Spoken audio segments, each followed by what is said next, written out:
Hey mga boss, good afternoon. Project update tayo ng Lebabrosa Phase 3. Ito yung block 29. Ayan yung linaya natin. Ito yung binago na natin itong isang wall na yan. Dahil lumabas yung maka. Ito, poste na to. Pinusa natin, then may tie beam na tayong nilagay. Yung dati, wala naman tie beam. Ayan, meron na yan. And then second floor natin, wall partition na tayo sa second floor. Tapos na rin naman yung ties sa second floor. Okay, check natin to. Itong block 29 naman. Let's go.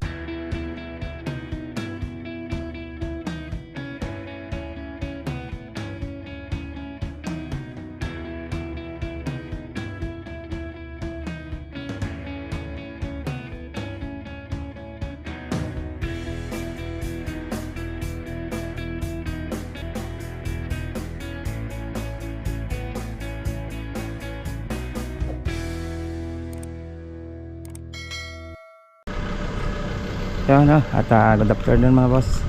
Project update tayo ng Lebabrosa. Ito yung block 29. At process pa rin tayo sa second floor.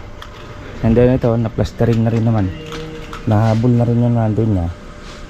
Yan, din na nagalaw masyado yung bintana niya kasi hanggang dun gagalawin. Nahabol na yan. Ito okay na. Ito poste natin. Yung dati walang poste, hollow blocks lang. Tapos tie beam. Abangan natin to, abang to sa steel door. Steel door na yung gagawin natin dito kasi may client. Check tayo sa Welcon na steel door na magugustuhan ni client. Ayan. Tapos dito naman sa gate natin, final natin to pag turnover na. Ito lang naman ang pinapokusan natin. Itong at least ito nahabol na. Wala nang isipin si client na mag-crack yung kanyang Tapos yung moldura niya hindi na hard flex yung pinalagay natin. Yan, concrete na yan. Kasi yung dati niya, yan, hard flex nakalagay niyan. Ay pinulang na. Kaya yan, palitada na lang. Yan, tapos bintana, yan. Masilya na lang para makabit na yung bintana niyan. Dito naman, nakakob na rin naman tayo. Yan, check natin dito sa second floor. Wall partition na rin tayo. Check natin ang break time na rin naman ng team. Na-test na rin naman dito. Tapos yun, ating wall partition. Pininahan lang natin yung pinto dito. Yan ang nilabasan. Pinto niya. Then itong isang room, medyo maliit lang talaga ito isang room. Kaya yung isang master bedroom, gagandahan nito yung kanyang aircon, walang beam na lumabas. At pasok na pasok yung sa aircon niya. Ayan dito, laki yung allowance niya. Partition na tayo.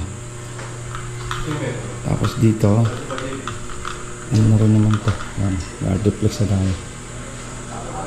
Ito yung master bedroom na medyo malaki lang konti kasi dito sa gitna. Isa rin naman itong tiles natin. Okay na rin naman tayo. Maganda-ganda rin yung tiles. Tapos to, naka-prepare na rin para sa ating tiles. Pwede na rin orderin yung tiles ito pag natapos ng wall partition. And then yung mga pinto, 3 pinto, bilhin na rin natin.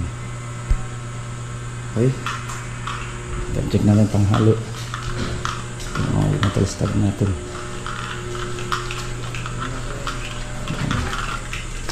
Dito naman okay na rin naman tayo. Naka-steam natin na na rin naman. Tumulan na rin naman dito. Pumuhos na yung ulan. Okay naman yung sa roofing natin. Wala problem. Nakabakod na tayo. Sarili. Safety na.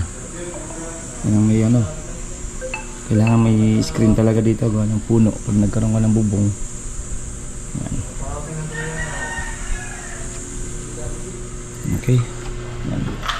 Ito yung pasilip natin dito sa second floor. Ito yung block 29. Okay.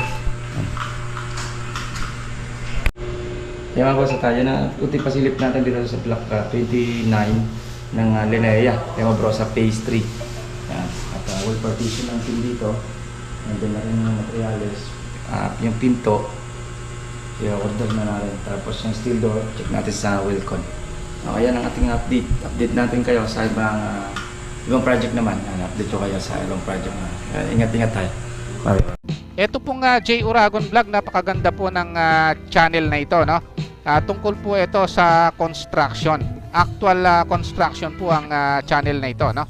Pag pinanood nyo po ito, panalo po kayo sa channel na ito.